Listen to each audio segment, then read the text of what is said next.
warahmatullahi wabarakatuh ya. Berjumpa lagi dengan Miss Pika ya dalam pembelajaran yang berbeda yaitu prakarya. Ya, oke, kelas 9 kita baru berjumpa ya.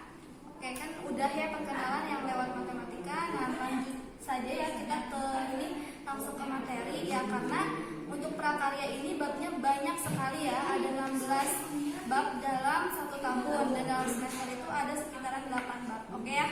Langsung saja pada bab 1 itu ya, materinya tentang kerajinan dari bahan kayu, bambu, rotan, dan tempurung kelapa. Ya, bahan-bahan ini ya, kayu, bambu, rotan, dan tempurung kelapa sangat bisa dilihat ya di kehidupan sehari-hari dan kalian pasti banyak menjumpai. Oke.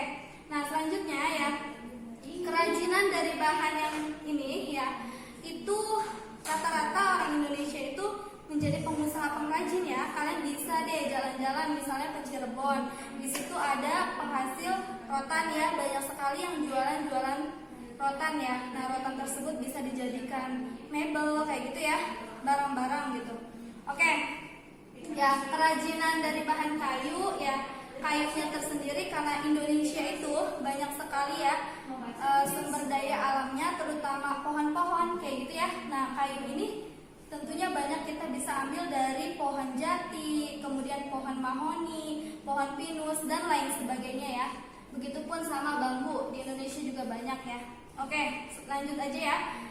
Yang pertama kita ke produk yang dihasilkan dari kerajinan yang berbahan kayu, bambu, rotan, dan tempurung kelapa. Oke ya, kita bahas yang pertama dulu ya. Di sini misalkan bahas tentang kerajinan bahan kayu ya. Nah, kerajinan bahan kayu tersendiri ya sering banyak kita jumpai. Ini bisa saja ya produk yang dihasilkan itu contohnya seperti kursi ya. Di sekolah juga kan kalian duduk ya, itu pakai kursi yang asalnya dari kayu ya. Kemudian meja ya, kemudian lemari ya. Oke, ini ya, semakin bahannya yang bagus maka semakin nilai jualnya tinggi ya, gitu ya. Oke. Nah, selanjutnya ya, produk yang dihasilkan dari bambu. Ya. Bambu ini identik dengan anyaman ya, anyaman. Jadi produk yang bisa dihasilkan contohnya misalnya kayak wadah ya. Wadah, kan ada tuh wadah-wadah yang suka dari bambu ya. Kemudian tikar ya. Terus kemudian banyaklah ya kipas tradisional ya yang suka kalian bawa misalnya gitu ya. Oke, selanjutnya ya, selain bambu kita juga punya ya kerajinan berasal dari bahan rotan. Oke. Untuk penghasil rotan tertinggi ya itu di daerah Cirebon ya. Oke. Nah, di sini rotan itu contohnya bisa dibuat kerajinannya untuk kursi juga ya. Untuk kursi, kemudian untuk meja ya. Untuk apa lagi? Untuk lampu ya, lampion lampu. Dan banyak lagi ya. Oke, dan untuk tempurung kelapa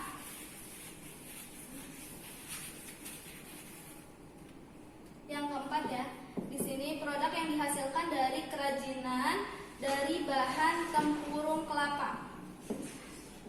Selain kelapa kita ambil sebagai ini ya, konsumsi nabati, seperti misalkan airnya kita minum untuk kesehatan, kemudian dagingnya ya, daging kelapa itu biasa kita gunakan untuk membuat santan ya. Kemudian juga bisa membuat minyak ya, kelapa juga. Nah, seringkali ya tempurungnya ini dibuat menjadi kerajinan ya. Tapi sebelum dibuat menjadi kerajinan harus dipisahkan terlebih dahulu antara sabut dengan ini ya, sabut kelapa dengan ininya ya, tempurungnya. Oke, tempurung kelapa produk yang dihasilkan biasanya tas ya. Kemudian bisa juga menjadi ini ya, gayung ya. Terus bisa juga wadah lilin ya. Nah, oke. Bisa juga jadi dompet. Nah, karena sekarang itu udah kreativitas itu sudah ini ya, tergantung orang yang membuatnya. Jadi dari tempurung kelapa saja kita sudah banyak memanfaatkan gitu ya, memanfaatkan buat kebutuhan kita sehari-hari gitu ya, kerajinannya. Oke, itu adalah produk-produk yang dihasilkan dari bahan kayu, bambu, rotan, dan tempurung kelapa.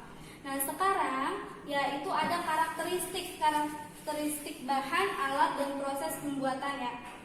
Yang pertama kayu ya. Kayu ini karakteristiknya kuat ya, kuat, kemudian keras ya. Oke, biasanya kayu yang dipakai untuk kerajinan yaitu kayu sengon ya. Nah, terus selanjutnya selain karakteristik dari kayu, ada juga alat. Biasanya alat yang digunakan untuk membuat kerajinan dari bahan kayu ini adalah gergaji ya, gergaji dan lain-lain. Oke, selanjutnya ada ini ya, bambu. Nah, bambu ini karakteristiknya sama ya, kuat juga, tapi tidak sekuat kayu ya. Kuat ya. Oke, terus selanjutnya alat yang digunakan gergaji juga ya. Bisa gergaji, kemudian gergaji ini ketika bambunya itu masih bentuknya bambu yang utuh ya. Setelah misalnya bambunya sudah dipotong-potong jadi gergaji, maka bisa juga menggunakan pisau ya. Oke, dan lain sebagainya. Untuk proses pembuatannya, biasanya bambu ini dianyam ya, dianyam. Dan bambu ini dibedakan menjadi 3 nih, 1, 2, 3 ya. Yang pertama itu biasanya model pertama itu ya, itu tidak dianyam ya, atau ya pokoknya tidak dianyam lah ya. Terus kerajinan yang kedua, prosesnya itu selain tidak dianyam, ini gabungan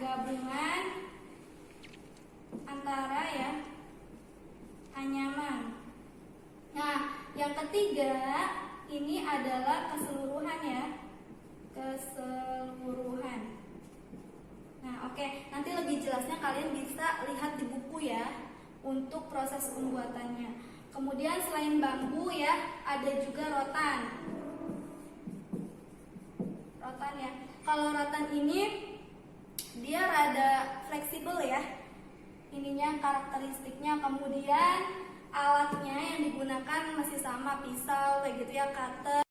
Oke ya, proses pembuatan rotan tersendiri yaitu ya dengan cara dibengkokkan, karena tadi yang sudah Miss bilang kalau rotan itu fleksibel ya.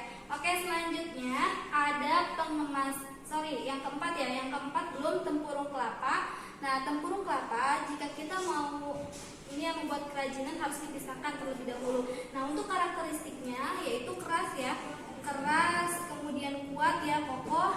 Nah, selanjutnya alat yang digunakan bisa juga pakai gergaji ya, atau golok, bisa juga pisau ya, nah dan sebagainya.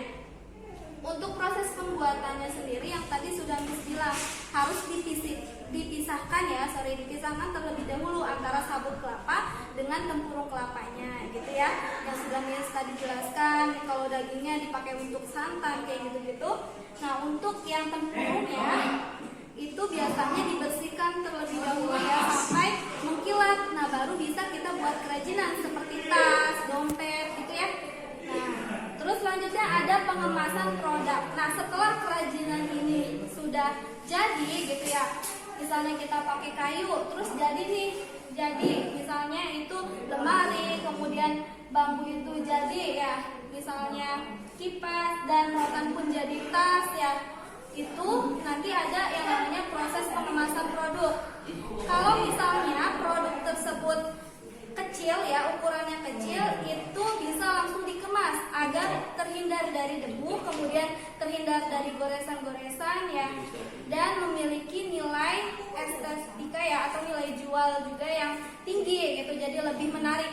Kalau misalkan ukurannya yang besar ya, kerajinan ukurannya besar gitu produknya, maka dia biasanya hanya dijajarkan atau ditumpuk terlebih dahulu kerajinannya, baru ketika misalnya misalnya ada pembeli atau udah fix gitu ya yang belinya, baru kita bungkus gitu ya produknya, kita kemas semenarik mungkin agar terlihat rapi gitu ya, terlihat nilai jualnya lebih tinggi nanti, lebih menarik lah gitu ya.